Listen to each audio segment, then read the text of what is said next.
Bismillahirrahmanirrahim.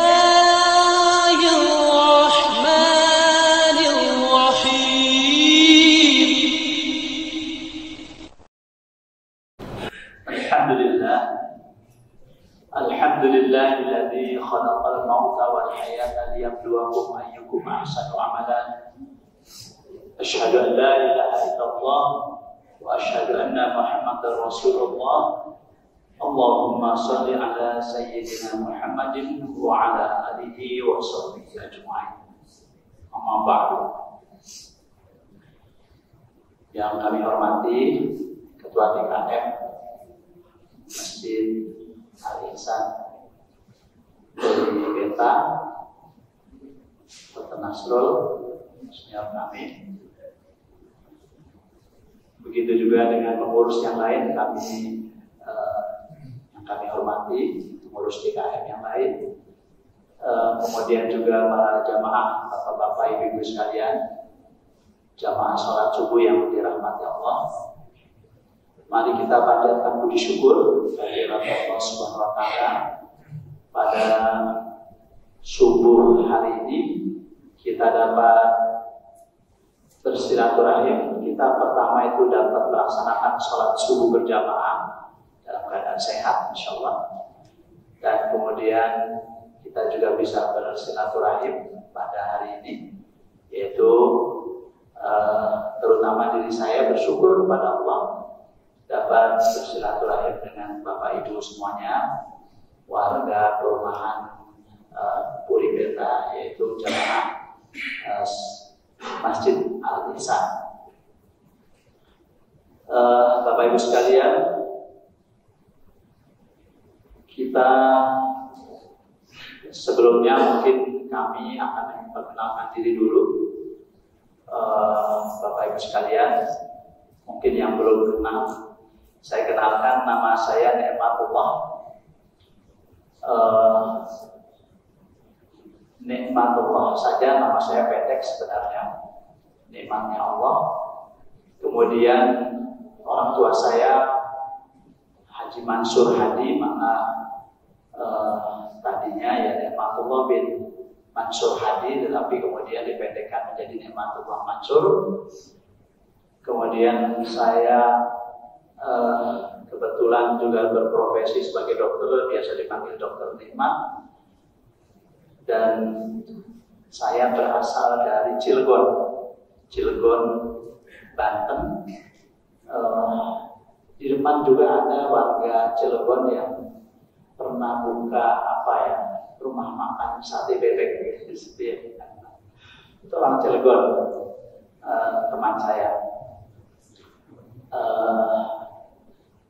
Kemudian Bapak Ibu sekalian, saya sekarang tinggal di perumahan Mutiara Elok di Kriuk Selatan, di Kecamatan Larangan, Kelurahan Kriuk Selatan. Jadi kita satu kecamatan, Bapak Ibu semuanya. Bapak Ibu, kemudian saya dapat amanah bekerja di Rumah Sakit Sari Asih sejak tahun 2000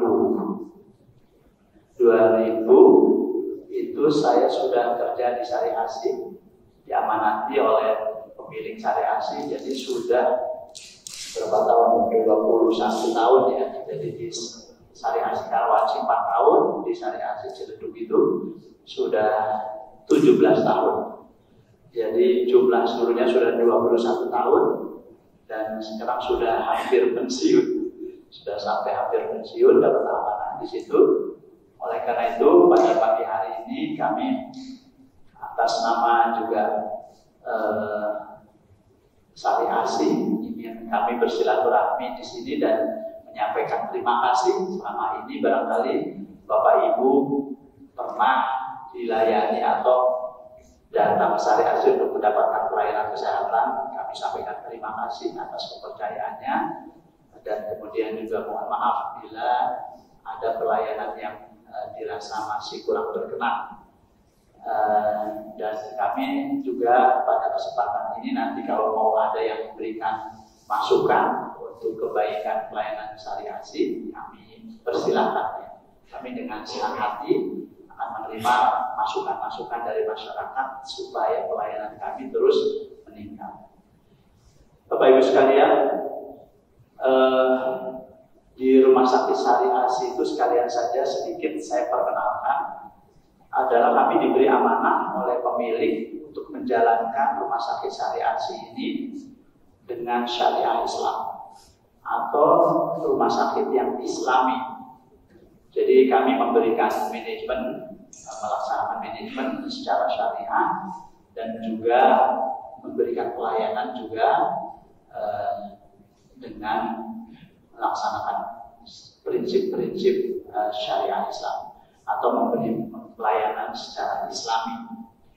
Jadi mungkin Bapak Ibu masih belum pernah mendengar tentang hal ini. Jadi sebagaimana bank juga kan ada bank konvensional, ada bank syariah. Ya. BSI itu gabungan dari bank BSM, BRI ya. Itu namanya Bank Syariah Indonesia. Kemudian juga ada hotel syariah, ada asuransi syariah. Itu dapat rekomendasinya atau dapat sertifikatnya dari MUI, DSM MUI, dan kami juga sudah 9 tahun ini mendapatkan sertifikat sebagai rumah sakit syariah dari Dewan Syariah Nasional Majelis Ulama Indonesia. Mungkin sebagai gambaran sedikit saja, sebagai contoh apa sih pelayanan yang Islami itu, yaitu kami harus menyediakan tempat ibadah yang cukup. Ya, jadi kalau di cabang yang lain itu punya masjid rumah sakitnya, dan masjidnya di depan besar seperti di Karawaci itu di Ciputat, kemudian di Serang masjidnya besar-besar dan di depan. Jadi pemiliknya tidak ingin dibilang di rumah sakit ada masjidnya, tapi di masjid ada rumah sakitnya, di rumah sakitnya di depan. Dan tidak asal ada seperti barangkali rumah sakit yang lain yang punya masjid. Tapi di Sari Asi masjidnya cukup untuk menampung semua pengunjung rumah sakit. Kemudian kalau di Sari Asi Ciledug nggak punya masjid tapi punya musola di tiap lantai. Kemudian kami mengingatkan sholat bagi pasien yang sedang dirawat. Untuk melaksanakan sholat 5 waktu, sholat wajib 5 waktu, kami mengingatkan apakah itu dokternya, perawatnya, dan petugas yang lainnya dalam keadaan kemudian sudah zuhur atau asar itu diingatkan untuk melaksanakan sholat. Kenapa demikian Bapak Ibu sekalian? Banyak menurut penelitian itu hampir sekitar 50% pasien yang dirawat itu merasa tidak perlu sholat. Ya. Jadi ya gimana? Allah juga maklum katanya ya. Dipasang infus, pasang kateter, apa yang perlu sholat gitu ya. Jadi banyak masyarakat Islam kita yang kalau dirawat merasa tidak perlu sholat. Padahal sholat itu adalah kewajiban dalam keadaan apapun kita mesti sholat, kecuali ibu-ibu yang sedang berhalangan ya begitu. Kan kalau tidak boleh kena air, oleh dokternya bisa tidak boleh kena air, kan bisa tayamum. Kita juga sediakan tayamum pen, ya. Jadi pasir yang sudah kita siapkan. Kalau kemudian nggak bisa berdiri, bisa sambil duduk. Sholatnya nggak bisa duduk, bisa sambil berbaring. Nggak bisa berbalik dengan isyarat. Nggak bisa juga dengan isyarat, biasanya koma di ICU ya, tidak perlu sholat. Kalau meninggal, jadi sholat. Begitu kan? Jadi sholat itu dalam keadaan apapun kita mesti sholat. Dan kita ingatkan, kemudian ada ustadz yang keliling, yaitu berkunjung visit kepada pasien setiap hari ya. Ada ustadz laki-laki, ustadz perempuan. Kemudian mendoakan pasien dan kemudian juga memberikan nasihat. Kalau ada tadi salah satunya ada pasien yang tidak mau sholat atau pasien yang berprasangka buruk terhadap Allah, itu juga ada ya. berprasangka buruk. Saya sudah rajin sholat, saya sudah bayar zakat, saya sudah pergi haji berkali-kali. Kenapa saya dikasih penyakit seberat ini, misalnya, gitu ya? Jadi salah paham. Jadi berprasangka buruk terhadap Allah. Ya. Maka itu nanti dinasehati dan kemudian juga oleh para ustadz yang keliling, ya, mengunjungi pasien. Kemudian yang penting lagi adalah di rumah sakit syariah itu, kalau ada pasien yang karena sudah terlalu berat sakitnya, misalnya sudah sakaratul maut, kita mewajibkan pasien tersebut mengharuskan untuk bisa ditalkinkan, ya. Jadi oleh keluarganya misalnya dirawat di ICU, kalau di rumah sakit lain yang biasa aja, rumah sakit konvensional, biasanya pasien yang dirawat di ICU nggak boleh ditunggu oleh keluarganya, walaupun dalam keadaan sakaratul maut. Ya, misalnya diresusitasi sampai meninggal baru dikasih tahu, Pak, Ibu, mohon maaf, keluarganya sudah dinyatakan meninggal dunia. Ya.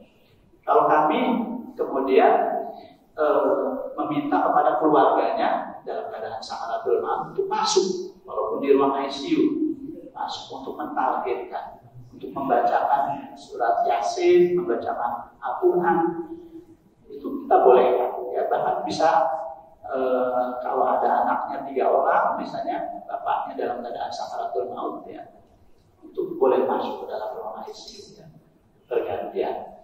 Nah, seperti itu Bapak Ibu sekalian. Sehingga kita harapkan meninggal dalam keadaan husnul khotimah, ya. Apalagi rumah sakit yang pemiliknya non muslim, ya, bisa jadi di depannya itu ada salib dan sebagainya, ya. Dalam keadaan kita dalam keadaan sakaratul maut yang harusnya kita bisa husnul khotimah. Nah, kali itu saja. Kemudian kalau kita dirawat itu berarti kan dikasih makan, ya, Bapak Ibu, oleh rumah sakit sehari 3 kali, pagi, siang, malam, kasih makan. Kalau Bapak Ibu dirawat di rumah sakit yang pemiliknya non muslim, yang masak juga non muslim, apa yakin makanannya halal? Kan belum tentu, ya, bisa saja malah subhan. Nah, kami, dapur kami di rumah sakit itu bersertifikat halal dari Majelis Ulama Indonesia. Ya. Kalaupun ada restoran di depan itu, ada resto itu juga bersertifikat halal, insyaallah. Jadi dijamin insya Allah makanan yang kita sediakan semuanya halal. Barangkali itu sebagai dan banyak pelayanan yang lainnya, misalnya sebelum dilakukan tindakan berdoa dulu, ya, baca basmalah dulu dan sebagainya. Baik Bapak Ibu sekalian, itu sedikit saja tentang rumah sakit syariah. Alhamdulillah di Puri Beta ini ada dokter-dokter kami yang tinggal di sini. Ada Dr. Nasrul, Dr. Arifin, kemudian ada juga Dr. Ami, ya, yang spesialis anak, juga tinggal di sini, ya. Jadi udah seperti keluarga saja yang di sini. Bapak Ibu sekalian, mungkin kita bahas sedikit tentang konsep Islam atau konsep kesehatan di dalam Islam. Mudah-mudahan ada manfaatnya, terutama untuk saya sendiri dan juga untuk jamaah sekalian. Bapak Ibu sekalian, kita tadi sudah menyampaikan bahwa kita bisa hadir sholat subuh berjamaah di sini dan juga bisa mengajarkan kajian subuh pada pagi hari ini, subuh kali ini pada subuh, karena kita punya iman, punya Islam dan punya kesehatan. Bapak Ibu sekalian, kalau kita sakit, ya tentu tidak akan bisa datang ke sini. Ya, mungkin kita akan ya di rumah saja, ya, sakit kepala, demam, ya, dan sebagainya yang akan bisa datang ke sini. Kemudian sehingga salah satu modalnya ibadah adalah sehat. Bapak Ibu sekalian, di dalam hadis Rasulullah mengatakan bahwa nikmat sehat itu nikmat yang utama setelah nikmat iman dan Islam. Jadi di dalam sebuah hadis Rasulullah menyampaikan, "Sallallahu al-afwa wal afiyata fa inna ahadan lam yu'ta ba'dal yaqin khairan minal afiyah." Mintalah kepada Allah pengampunan dan kesehatan, Karena seorang di antara kalian tidaklah diberi sesuatu yang lebih baik setelah keimanan adalah kesehatan. Jadi nikmat sehat itu nikmat yang utama setelah nikmat iman Islam. Bahkan di dalam hadis yang lain Rasulullah menyampaikan, sehat bagi orang yang bertakwa itu lebih baik daripada kekayaan, lebih baik daripada harta, Bapak Ibu sekalian. Ya, jadi kalau kita disuruh memilih salah satu mendingan sehat atau harta, maka kita akan memilih harta. Bisa dibayangkan Bapak Ibu sekalian, ya, seorang petani miskin misalnya, ya, di kampung, di desa, kemudian dia pagi-pagi harus sarapan, udah berangkat ke sawah, mencangkul seharian sampai siang, waktunya azan zuhur, dia istirahat di gubuknya, sholat zuhur, kemudian datang istrinya bawa nasi ala kadarnya, ya, nasi, kemudian tahu, tempe, ikan asin, sambal, ya, tambah dengan sayur asin, kemudian makan ditemani oleh istrinya. Gimana makannya Bapak Ibu sekalian? Nikmat sekali, ya, Masya Allah. Walaupun makanannya sederhana, terasa nikmat. Kalau kita sehat. Mohon maaf ya dok, maksudnya saya bahas soal kesehatan, ya. Kalau ada yang salah, tolong diluruskan aja. Kemudian, jadi enak makan Pak, ibu sekalian kalau kita sehat. Kemudian malam pada saat setelah sholat isya, ya, kemudian tidurnya juga enak, petani miskin tadi, ya. Jadi dia miskin tetapi sehat, ya. Nah, kalau di kota kita, ya, banyak orang kaya itu punya banyak penyakit, Pak. Ya, misalnya saja, ya, kalau ada orang kaya, penyakitnya biasanya ada triple, ya, double, triple begitu, ya. Biasanya nggak satu penyakitnya. Tidak hanya orang kaya, ya, biasanya banyak orang kota, dan kita lihat memang data di rumah sakit ada 10 besar penyakit itu, diantaranya adalah pertama apa tuh? Bapak, hipertensi, ya, darah tinggi. Itu banyak sekali hipertensi. Makanya polispesialis yang paling banyak pengunjungnya itu adalah dokter jantung dan dokter jantung, ya. Dan di sana juga penyakit hipertensi juga kalau ada yang pelayanan, dia dilayani di poli jantung. Ada poli penyakit dalam juga banyak pengunjungnya. Nah, pertama hipertensi. Yang kedua apa Bu? Diabetes, ya. Diabetes paling banyak pengunjungnya. Jadi 10 besar penyakit di rumah sakit itu salah satunya tadi hipertensi, diabetes, kemudian kolesterol, ya, biasanya, ya, gabung itu, ya, biasanya obatnya dikasih setiap bulan itu untuk kolesterol. Dan yang terakhir biasanya paling tidak misalnya ada juga sakit mah, ya, Bu, ya, atau dispepsia, sakit lambung, ya. Jadi bukan sakit lambungnya bapak-bapak ini, Bu, ya. Tahu Bu, sakit lambungnya bapak-bapak, sakit mahnya. Kalau malam biasanya mah, gitu, ya. Itu kan sakitnya bapak-bapak, ya. Kalau malam panggil mah, gitu, ya. Bukan sakit mah itu, ya. Ini adalah sakit lambung, ya.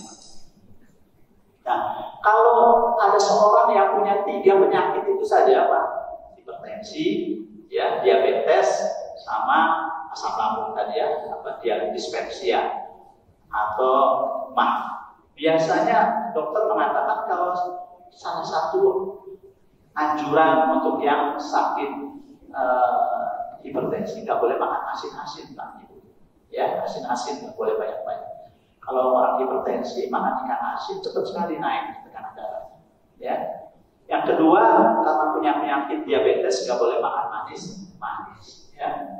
Nasi pun harus dibatasi, ya, tidak boleh banyak-banyak. Ya, hanya sepertiga piring itu pun beres. Yang ketiga, penyakit misalnya tadi mah, yang nggak boleh makan pedes-pedes sama asam-asam, misalnya salah satunya. Jadi Pak, 3 penyakit itu biasanya diderita oleh satu orang, ya. Dan kemudian kita tidak boleh makan asin-asin, manis-manis, pedes-pedes, asam-asam. Gimana rasanya Pak? Ya, uangnya banyak, semua bisa dibeli, tapi nggak bisa dimakan. Ya. Kalau dipaksa makan asin-asin, tekanan darahnya naik. Ya. atau sakit kepala. Ya, kalau dipaksa makan pedas ya lambungnya sakit kan begitu.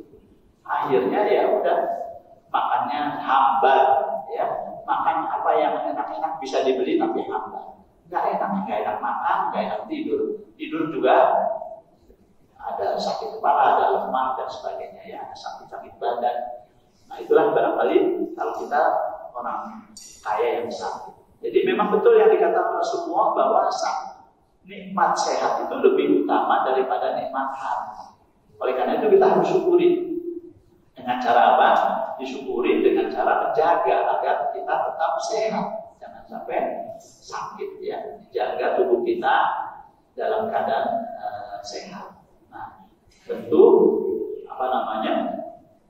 salah satunya misalnya Pak yang harus kita jaga adalah pemberian Allah berupa jantung. Bapak punya jantung semua kan ya Ibu ya? Ibu punya jantung, ya? Kelihatan nggak Pak jantungnya? Nggak kelihatan. Ya? Bunyinya kedengeran Pak Ibu? Nggak kedengeran. Nah, kalau sama dokter pakai stetoskop itu kedengeran ya. Begitu kan Pak? Ya. Jantung kita pernah berhenti Pak? Nggak pernah berhenti kan? Kalau berhenti berarti udah nggak ada ya. Sejak kapan jantung kita bergerak? Sejak kita di dalam kandungan usia 4 bulan itu sudah mulai ditiupkan ruh kan ya gitu ya. Itu ya kalau menurut kedokteran ya sejak awal itu pembentukan jantung, kemudian akhirnya berdenyut jantung di dalam kandungan. Sampai kemudian kalau umur kita sudah 60 tahun sekarang tetap berdenyut. Dan istimewanya jantung kita itu punya baterai sendiri Pak, namanya pacemaker ya. Jadi baterai sendiri yang kemudian menggerakkan jantung itu tidak pernah berhenti seumur hidup kita ya. Nah itu kita harus syukuri Pak. Kenapa? Ini adalah dasar dari penyakit yang 3 tadi ya, yang mungkin kita bahas sedikit sebagai awalan ya. Jadi bahwa penyakit dasar kita itu kan tadi hipertensi ya, kemudian penyakit diabetes dan penyakit terutama kolesterol lah begitu ya. Itu akan tiga-tiganya ini akan merusak jantung kita ya. Biasanya disebabkan karena apa Bapak? Yang pertama jantung kita akan bertambah berat kerjanya kalau badan kita gemuk ya Pak. Kalau badan kita besar, karena jantung kita tetap sebesar kepala kita segini ya. Kalau badan kita tambah besar itu banyak lemaknya misalnya ya, maka jantung kita akan bekerja lebih berat. Ya, biasanya kalau orang gemuk Pak, kalau naik tangga itu cepat ngos-ngosan ya, ngos-ngosan. Itu tandanya jantungnya udah lemah ya, gitu ya. Nggak kuat ngimbanginya. Kemudian atau kalau kita pembuluh darahnya banyak kolesterolnya, banyak plaknya ya. Nah, kolesterol itu biasanya dari mana Pak? Ibu, dari makanan ya, yang kita makan ya. Jadi jantung kita itu berdenyut melalui kemudian memompa darah ke seluruh tubuh. Darah kita 5 liter, ada yang dipompa ke seluruh tubuh, ada yang kemudian disedot ya dari tubuh kita ke jantung. Nah itu kalau pembuluh darah kita normal, maka jantungnya juga enak ya berdenyutnya. Tapi kalau pembuluh darah kita makin sempit ya, seperti kalau kita punya selang banyak lumutnya lama-lama ya kan Pak Ibu, banyak lumutnya. Nah itu maka jantung kita juga berat ya. Makanya biasanya 3 itu ya bersamaan. Jadi biasanya tekanan darahnya juga naik kalau pembuluh darah kita sempit. Kemudian yang ketiga, kalau kita punya penyakit diabetes, ya, diabetes itu kan darahnya kental Pak. Kalau gula darahnya tinggi, darahnya juga akan kental. Itu juga berat bagi jantung bekerja lebih berat ya. Makanya jantungnya biasanya namanya penyakit CHF ya, congestive heart failure. Itu karena kelemahan jantung ya, ada kelasnya tingkat 1, 2, 3, 4. Yang paling berat itu sampai duduk aja tidur aja udah sesek ya. Harus sambil duduk.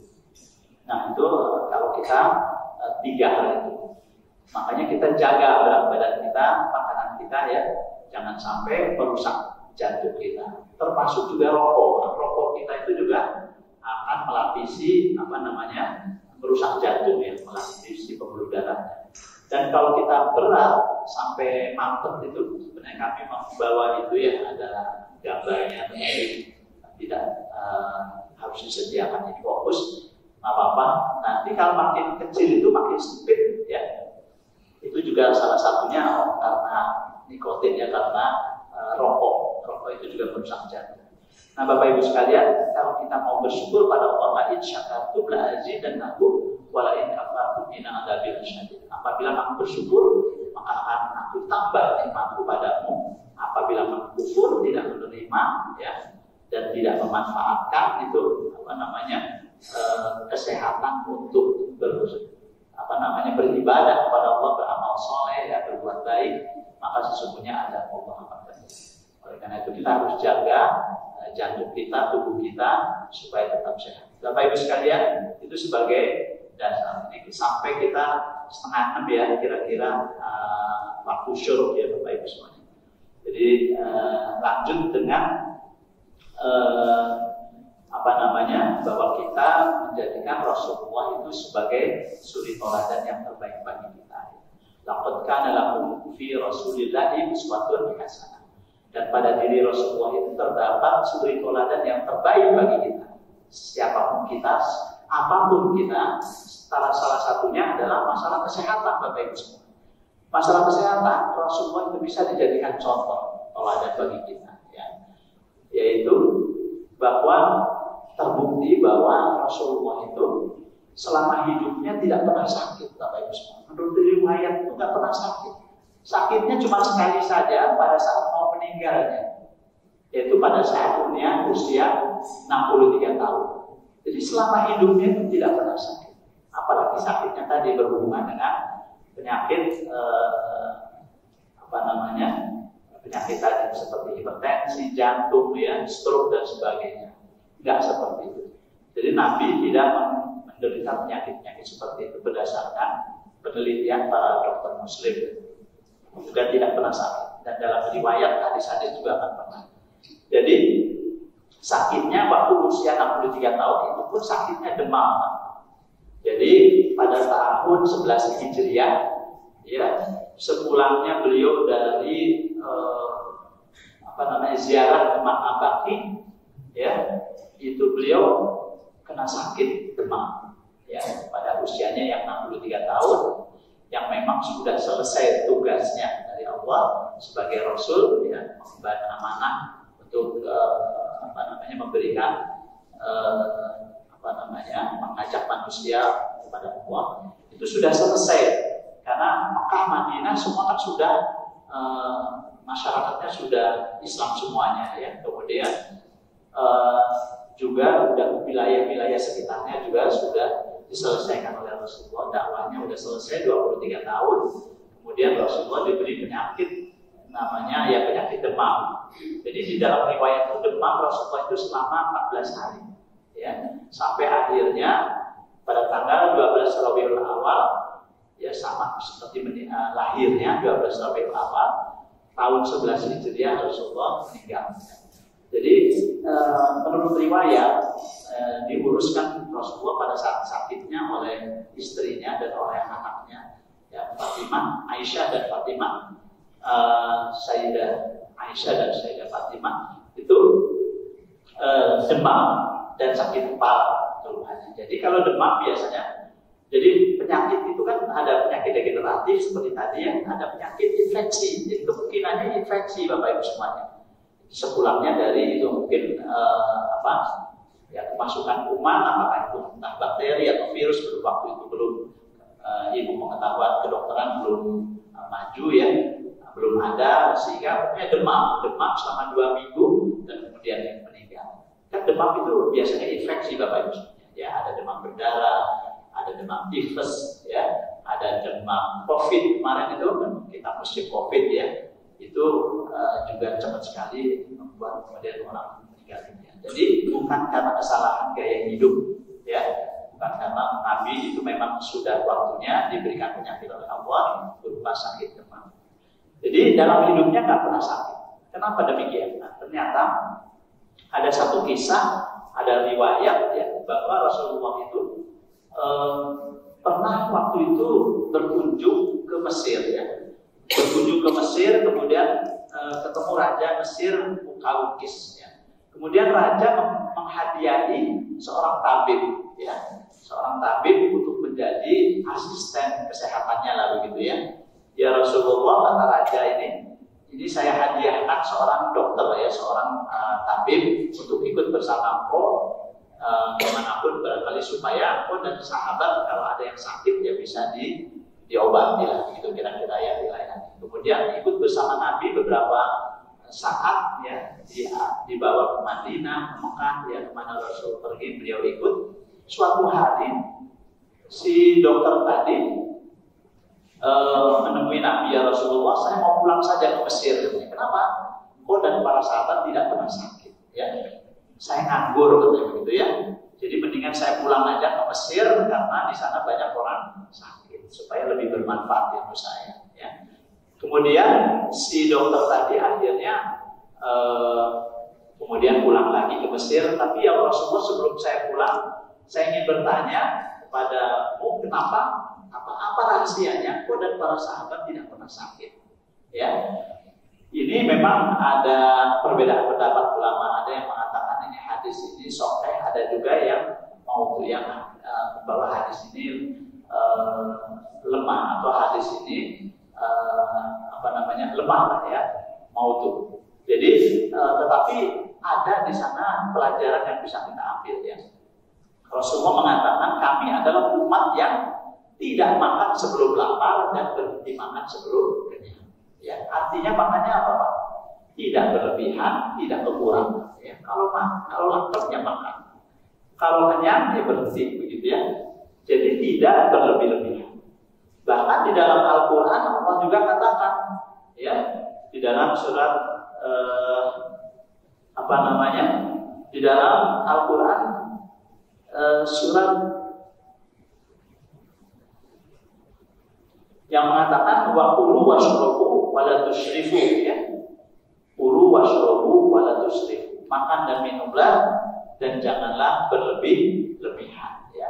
Itu juga jelas sekali di dalam Al-Qur'an ada perintah untuk kita jangan sampai kebanyakan makan ya.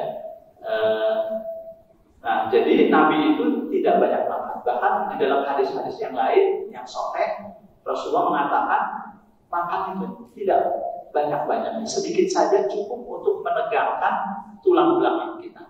Ya, jadi cukup untuk menegakkan tulang belakang.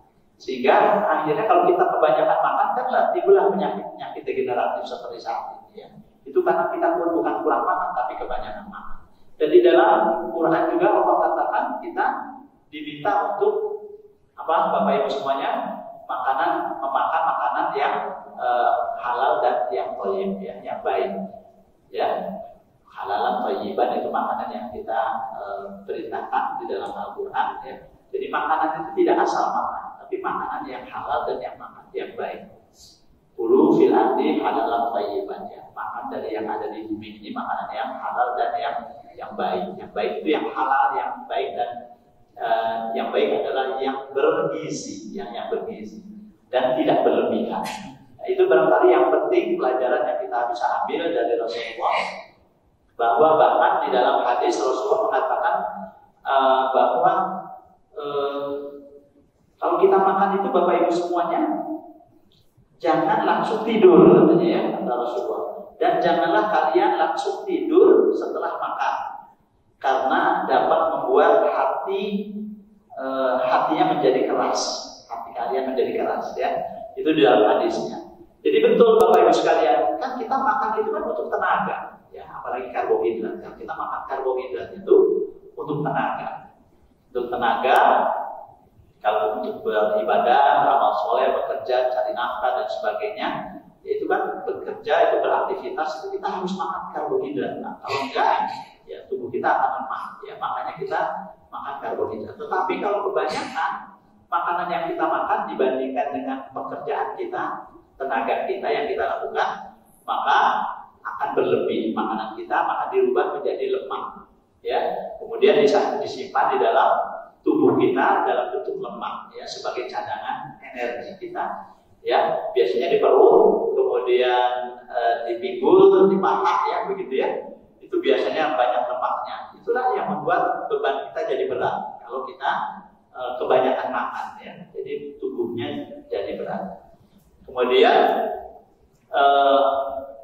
makanya makan itu sesuai dengan apa yang kita kerjakan, ya. Jadi sesuai dengan pekerjaan kita. Kalau kita berat pekerjaannya, ya makan yang banyak. Kalau pekerjaannya ringan, ya nggak usah banyak makan, ya, Bapak Ibu sekalian. Itu yang disarankan oleh Rasulullah di dalam hadis-hadisnya, ya. Anas berkata, Nabi biasa makan malam setelah Isya, kemudian cairkan makanan kalian dengan berzikir kepada Allah dan sholat, ya. Di dalam hadisnya seperti itu. Jadi kita nggak boleh makan terus langsung tidur, karena tidur itu malah bukan untuk beraktivitas, kan begitu, ya. Malah tidak bekerja, tidak menimbulkan, tidak ada tenaga, ya.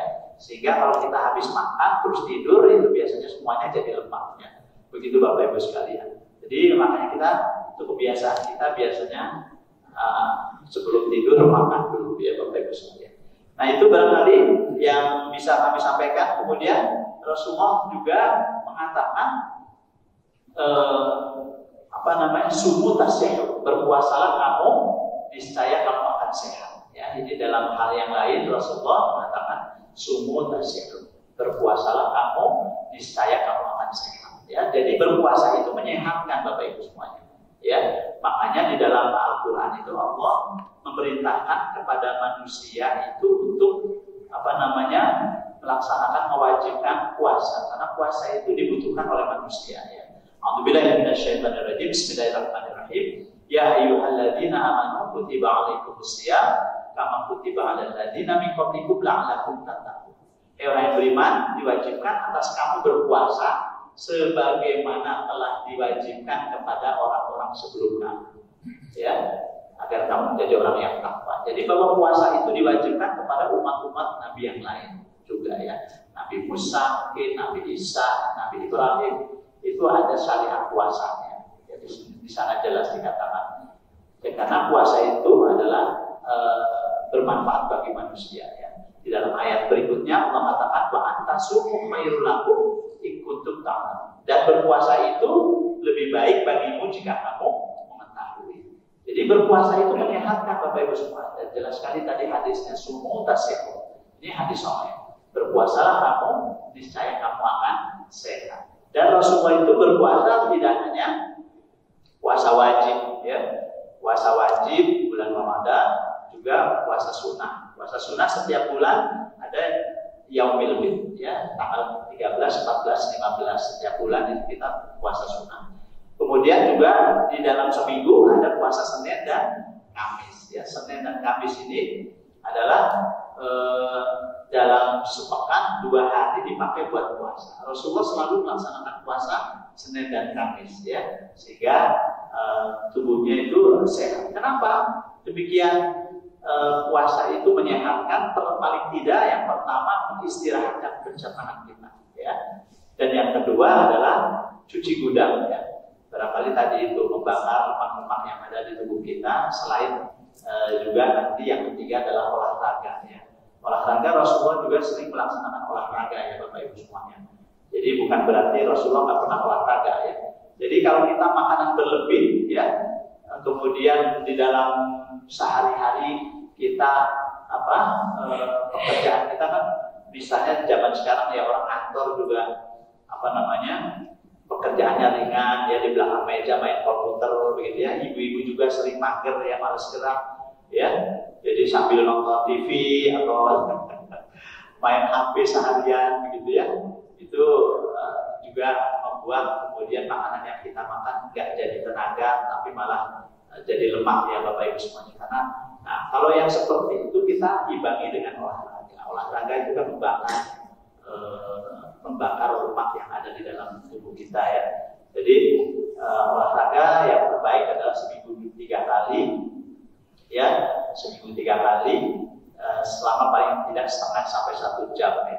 Kemudian Nabi juga kan sering berlatih perang ya, makanya perangnya Rasulullah kan selalu perang ya, sering berperang dan kemudian pintar memainkan pedang dan berulang ya Rasulullah itu dan para sahabat. Jadi sering latihan di masjid itu latihan bela diri. Kemudian juga Rasulullah memerintahkan kepada anak-anak kita untuk apa? Naik kuda, berenang dan memanah. Itu kan olahraga juga ya. Jadi kita diminta untuk olahraga juga itu supaya badan kita bugar, sehat dan bugar ya Bapak Ibu sekalian.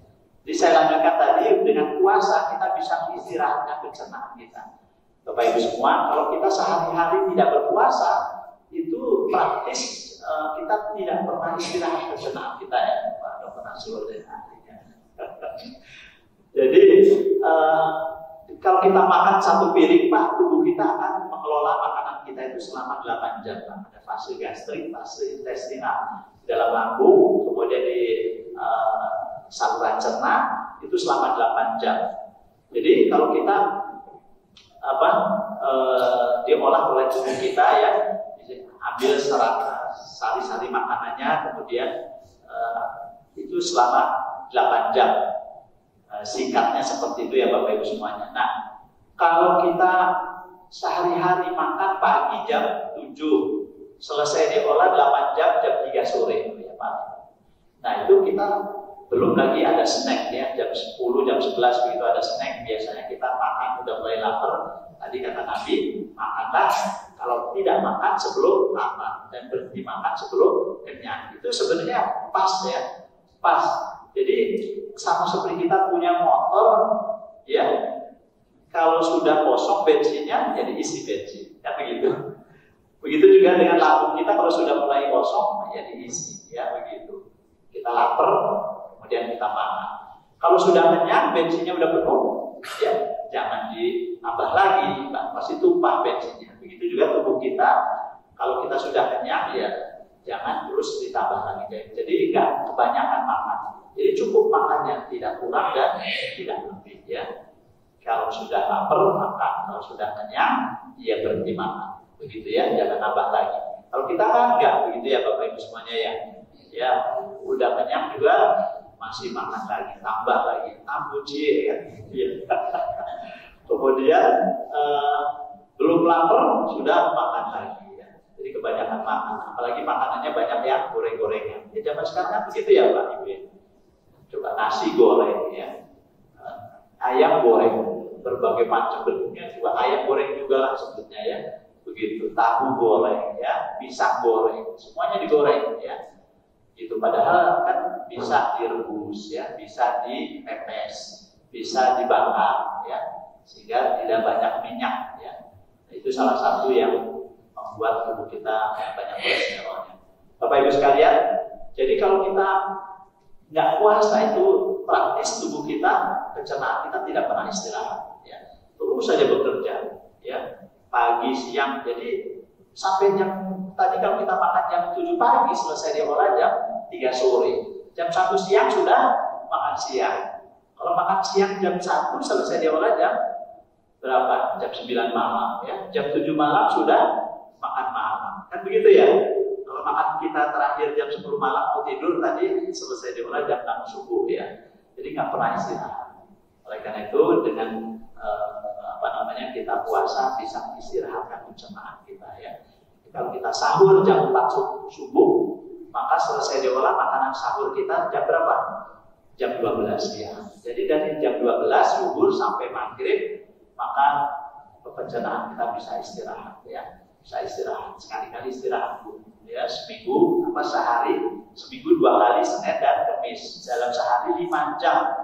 5 jam atau 6 jam dari jam 12 sampai jam 6 jam bisa diistirahatkan ya.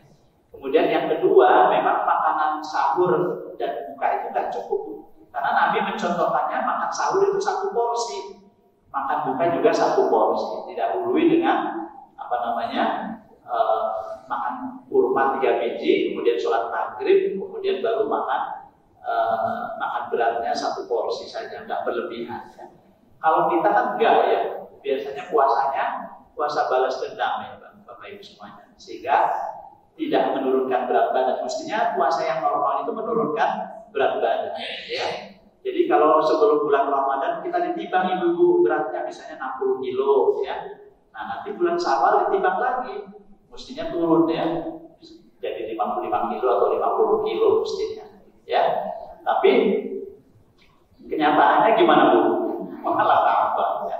Karena bulan puasa biasanya malah makanan di meja kita penuh dengan makanan ya. Bapak-bapak juga merasakan belanjanya lebih banyak ya kalau bulan Ramadan ya. Jadi hanya pindah makan saja. Kalau makan malam ya siang kan biasanya makan 1 piring, makan malam jadi 2 piring kan begitu. Jadi makanan puasanya puasa balas dendam Bapak Ibu semuanya. Nah itu yang tidak membuat sehat. Mestinya kalau mencontoh Rasulullah ya 1 porsi saja. Ya, nggak banyak-banyak ya. Malam pada saat berbuka juga 1 porsi, pada saat sahur juga 1 porsi. Barangkali itu sehingga tubuh kita juga akhirnya kan cuci gudang ya tadi. Jadi yang berlebih itu seperti kolesterol tadi bisa juga dibakar selama kita puasa. Itu barangkali yang paling sederhana bisa dijelaskan untuk kita semuanya, Bapak Ibu semuanya, kenapa Rasulullah itu tidak pernah sakit ya. Jadi yang pertama tadi makannya sedikit, yang kedua sering puasa. Itu barangkali semoga ada manfaatnya dan kita punya presiden juga yang pernah punya presiden yang badannya yang nggak gemuk ya dan memang rajin puasa Senin Kemis. Tahu Bapak Ibu siapa presidennya? Bukan. Habibie ya, itu puasa Senin Kemisnya nanti kalau ya. Kami juga punya pemilik rumah sakit kami itu ibu Hajah Siti Rohayah ya. Itu sekarang umurnya hampir 70 tahun juga rajin puasa Senin ya. Itu juga jarang sakit beliau ya. Jadi sehat ya, bugar terus ya sampai hampir 70 tahun itu masih keliling ke rumah sakit bahkan menjadi ketua FKTS ya, Forum Kota Tangerang Sehat yang keliling-keliling itu. Jadi alhamdulillah beliau sehat ya.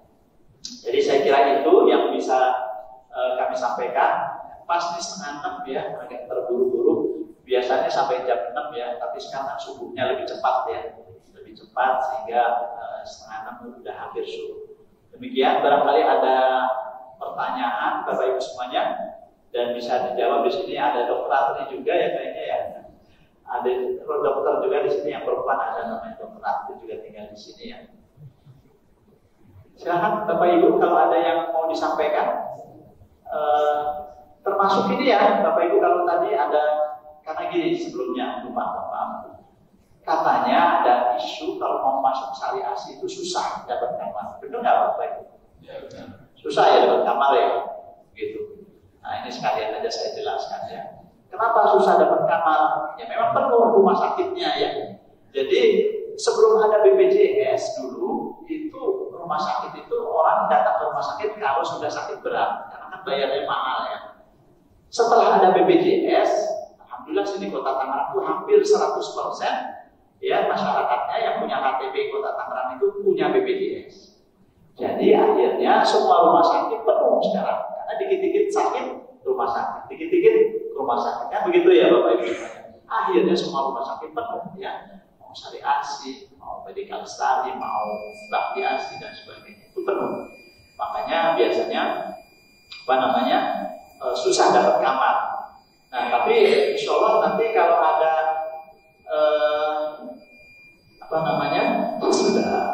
sudah masuk waktu ya. Kalau ada nanti masyarakat kita yang di sini mau masuk ke rumah sakit susah ya bisa hubungi saya, nanti bisa disampaikan nomor HP-nya pada ada pengurus DKN nanti akan punya nomor HP saya Pak. Atau nanti juga staf saya bisa menyampaikan juga nomor HP-nya sehingga bisa minta bantuan, kemudian nanti kita akan bantu Bapak Ibu semuanya ya. Kalau ada warga Puri Beta di sini atau jamaah Masjid Al-Ihsan yang mau dirawat susah bisa menghubungi saya, gitu.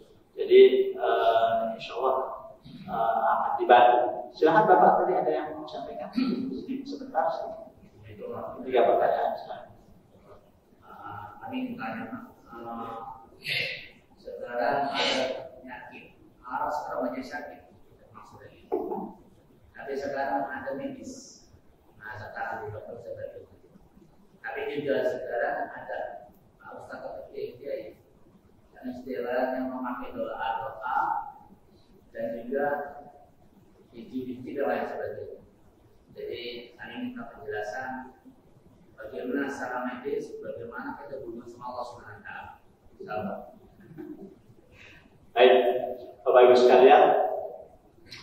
Jadi ada namanya ya memang ya, Allah katakan di dalam hadisnya Rasul mengatakan bahwa kalau kita sedang sakit itu pertama akan digugurkan dosa-dosanya ya kalau kita sabar. Yang kedua doanya dikabul oleh Allah ya, doanya dikabul oleh Allah. Dan kemudian di dalam yang ketiga, prinsip yang ketiga, Allah mengatakan kalau kamu sakit, kata Allah, akulah yang menyembuhkan. Jadi yang menyembuhkan itu siapa? Allah, bukan dokter, bukan perawat, bukan rumah sakit ya. Tapi yang menyembuhkan adalah jadi dokter, perawat dan petugas kesehatan itu ya hanyalah berikhtiar untuk menyembuhkan penyakit sesuai dengan standar yang sesuai dengan ilmu pengetahuan ya, sesuai dengan sunatullah ya. Ya kalau ada yang sakit ya diobati kan begitu dengan standar pengobatan yang ilmiah dan sesuai dengan sunatullah. Nah, kemudian yang menyembuhkan kan Allah. Ya kadang-kadang kita walaupun udah usaha seperti rizki lah Pak, gitu ya. Rizki itu yang memberikan siapa? Yang membersihkan Allah ya. Yang memberikan rizki kita adalah Allah. Tapi kita kalau di rumah aja nggak usaha, nggak jualan, nggak dagang, nggak kerja, yang nggak dapat rizki kan begitu ya Pak? Nah, kemudian apakah kalau kita sudah dagang, sudah usaha, pasti dapat rizki Pak? Belum tentu juga ya, karena yang memberi rezeki siapa? Tapi kita tetap harus usaha.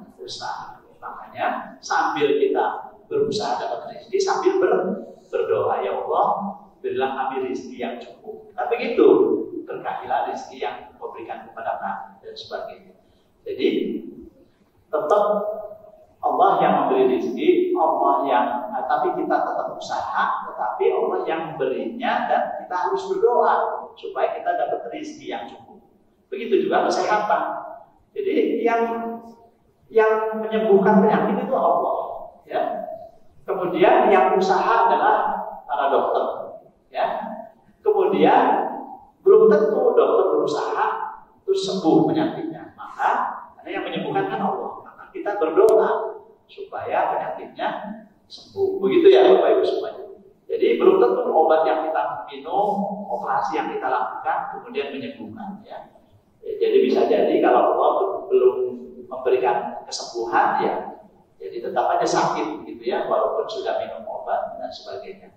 Jadi makanya kita berdoa kepada Allah. Jadi di situ letaknya ya. Nabi juga kan begitu, selain diperintah ada hadisnya untuk datang ke para orang yang punya pengetahuan tentang kesehatan ya. Tabib lah, zaman Nabi juga sudah ada tabib kan begitu ya.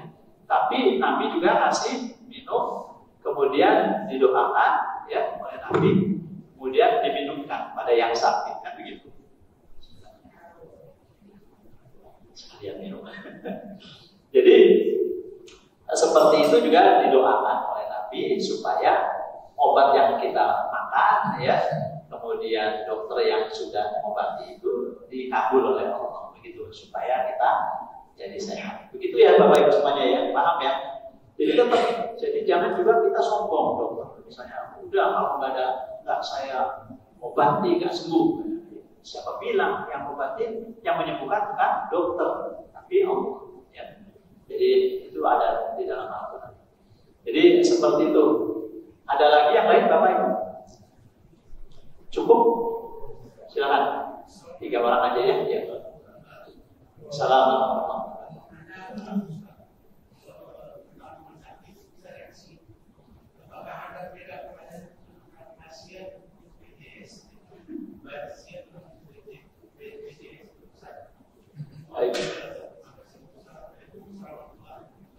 Waalaikumsalam warahmatullahi wabarakatuh. Ya tentu di sini kan banyak pasien pasien rumah sakit ya, dan banyak yang pakai BPJS ya.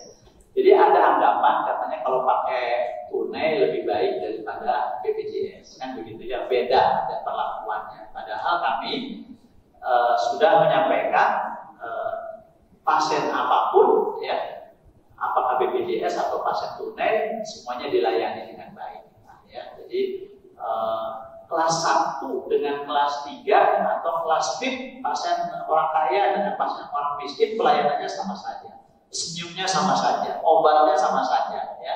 Cuman obatnya mungkin ada obat yang paten, ada obat generik ya gitu ya, mungkin lebih mahal, dan sebenarnya obat generik pun bagus ya, nggak masalah. Kemudian metodenya juga ada metode canggih ya, itu bisa jadi yang kemudian kita akan kalau BPJS kan metode paling tidak ada tarifnya, tarif yang dari disampaikan oleh BPJS Bapak Ibu semuanya. Jadi semua dilayani dengan baik. Nah, ada orang yang sering salah paham begini. Kok tadi BPJS nggak ada kamarnya katanya penuh, tapi begitu udah pakai tunai aja jadi ada, begitu ya Pak ya? Salah satu contohnya. Itu karena apa? Kalau BPJS kan nggak ada yang kelas VIP deluxe, itu nggak ada Bapak Ibu semuanya ya. Jadi kelas 1, 2, dan 3. Kelas 1, 2, 3 nya penuh. Maka yang masih kosong misalnya kelas deluxe, kelas VIP ya. Kalau biasa pakai tunai berarti masih ada kamar. Kan begitu ya Pak? Atau kemudian gini, suka salah paham. Misalnya pasiennya laki-laki, terus bilang, saya udah lihat katanya di kamarnya ada yang kosong, kelas 2, kenapa saya kok penuh dibilangnya kelas 2? Ternyata kelas 2 perempuan, kan beda Pak. Kelas 2 laki-laki, kelas 2 perempuan ya. Atau ada anak, ruangan anak yang mungkin digabungkan ya, dewasa sama anak ya, seperti itu. Jadi kadang-kadang salah paham sehingga pikirannya beda, padahal sama saja. Jadi ini Bapak Ibu semuanya, memang ada masalah. Pelayanan BPJS kita ada masalah Bapak Ibu semuanya. Kenapa ada masalah? Ya mungkin hubungannya dengan kebijakan negara ya, pemerintah ya. Jadi tarif BPJS itu Bapak Ibu semuanya sudah 8 tahun nggak naik-naik tarif dari BPJS kepada rumah sakit. Itu pembayarannya tarifnya itu nggak naik-naik sampai 8 tahun baru naik, cuma hampir sekitar kira-kira 5% naiknya tarifnya ya. Sedangkan biaya rumah sakit itu terus meningkat ya kan, ada inflasi 10%, 5-10% setahun. Berarti kalau 8 tahun berarti sekitar minimal aja 5%, berarti sudah 40% ya. Nasi padang yang tadinya 10.000 sekarang udah 20 ribuan kira-kira ya. Nah, kalaupun dapat 10-15 ribu itu dagingnya kecil-kecil lah, itulah kira-kira ya seperti itu. Jadi bensin naik terus ya, UMK gaji karyawan naik terus dan sebagainya. Tetapi tarif BPJS-nya kan naik-naik. Dan tarifnya sistemnya paket. Misalnya gini, operasi sesar ya, operasi sesar itu biasanya pasien tunai itu harga yang sudah sesuai dengan keekonomian itu yang wajar itu 8 jutaan Pak, 8 juta, 9 juta. Tarif BPJS 4 juta Pak. Cukup nggak cukup? Harus cukup 4 juta. Begitu. Bapak Ibu kalau datang ke polispesialis dilayani oleh poliklinik dokter spesialis gitu, itu tarifnya 190.000. Cukup nggak cukup? Harus cukup. Untuk dokter, untuk obat, untuk laboratorium, untuk ronsen, 190.000. Gitu. Cukup nggak Pak? Cukup nggak Pak ya. Jadi untuk obat aja udah mahal ya, obat yang itu nggak mungkin lah segitu. Nah, 190 itu kita cukup apa gitu? Atur-atur supaya cukup gitu Pak. Kalau nggak begitu, bangkrut rumah sakitnya Pak. Bangkrut. Bapak pernah dengar banyak rumah sakit bangkrut? Bapak pernah dengar ada rumah sakit Aminah? Ada rumah sakit Aminah di situ, di ujungnya di Kreo Selatan di situ ya. Sekarang masih ada nggak Pak? Nggak ada, bangkrut. Dibeli oleh Murni Teguh ya, pengusaha dari Medan ya, Cina Medan, mohon maaf ya. Jadi tadinya rumah sakitnya namanya Rumah Sakit Aminah, pemiliknya Pribumi ya, itu ada masjidnya besar. Kemudian sekarang dibeli oleh orang Medan ya, kemudian pengusaha Medan yang memang rumah sakitnya banyak ya di Medan itu Murni Teguh. Masjidnya udah hilang sekarang ya, yang besar hilang, dipindahkan kecil di belakang ya, jauh sekali dari tempat pelayanan. Nah, kemudian Bapak Ibu semuanya pernah dengar Mutiara Bunda? Rumah sakit Mutiara Bunda ada? Di sini Mencong Pak, Bu. Masih ada sekarang? Enggak ada, bangkrut Pak. Bangkrut. Pemiliknya itu dokter, ya laki perempuan, suami istrinya dokter ya, pemiliknya. Itu ya dijual ke Hermina. Hermina pemiliknya pengusaha, ya pengusaha juga, konglomerat lah gitu ya. Jadi udah hilang, bangkrut. Kemudian rumah sakit, apalagi Permata Ibu di mana Geraha Raya di situ ya, atau di dekat Geraha Raya di Pasar Bengkok, masih ada sekarang Pak? Nggak ada ya, bangkrut. Dibeli sama siapa? Rumah sakit Brawijaya ya, Brawijaya juga pengusaha ya. Jadi kemudian rumah sakit, oh maaf, Pusada Insani masih ada? Udah nggak ada, dijual kepada EMC ya. EMC itu pengusaha ya, Haritano, yang punya TV banyak itu Haritano itu yang beli rumah sakit Pusada Insani ya. Jadi banyak rumah sakit di seluruh Indonesia juga banyak di daerah-daerah yang rumah sakit pada bangkrut ya. Dan dibeli oleh para pengusaha. Banyak itu dibeli oleh Siloam Group ya. Siloam itu sudah sampai rumah sakit 60-an rasanya. Dan di setiap kota ada. Jadi begitu Bapak Ibu semuanya. Jadi kalau kita punya modal banyak, insya Allah nggak bangkrut Pak. Misalnya bayarnya nggak cash flow sedikit ya, kalau udah dibayar nanti bisa operasional lagi kan gitu. Kecuali kita punya modal banyak, makanya banyak pengusaha beralih tadinya properti, tadinya punya mall, sekarang kan properti udah nggak laku ya. Mall juga udah pada tutup ya. Akhirnya mereka pada bikin usaha rumah sakit ya, Bapak Ibu semuanya.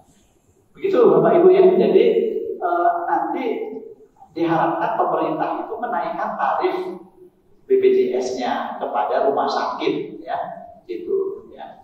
Jadi makanya pemilu harus penting Pak ya. Itu milih pemimpinnya, coba tanya BPJS-nya mau dibangun bagaimana di salah satunya gitu ya. Kan itu kesejahteraan masyarakat ya. Sementara BPJS itu kalau misalnya Bapak Ibu udah kalau kurang, saya tambah uang sendiri ya gitu. Cost sharing ya, itu kalau ketahuan oleh BPJS disanksi Pak, di rumah sakitnya bisa putus kerjasamanya, disanksi, SP dapat SP, surat peringatan 1, 2, 3 itu. Dan kalau ketahuan oleh BPJS ya, pasiennya tetap membayar walaupun punya BPJS ya, supaya pelayanannya lebih baik begitu. Nah itu dapat sanksi rumah sakitnya, nggak kerjasama lagi. Kalau rumah sakit nggak kerjasama sama BPJS, bangkrut Pak. Karena pasien 90% pasien BPJS. Paham ya Pak ya? Jadi susah kita. Maju kena, mundur kena ya. Rumah sakit ini supaya paham aja masyarakat ya, supaya seperti itu kira-kira pelayanan BPJS di rumah sakit ya. Begitu juga di puskesmas, di klinik sama ya. Juga dibayarnya kecil. Sehingga kalau di puskesmas, di klinik itu Pak, bisa dokter itu dibayar hanya satu pasien itu 5.000 sampai 10.000 lah gitu ya. Jadi kayak tukang parkir Pak, gitu.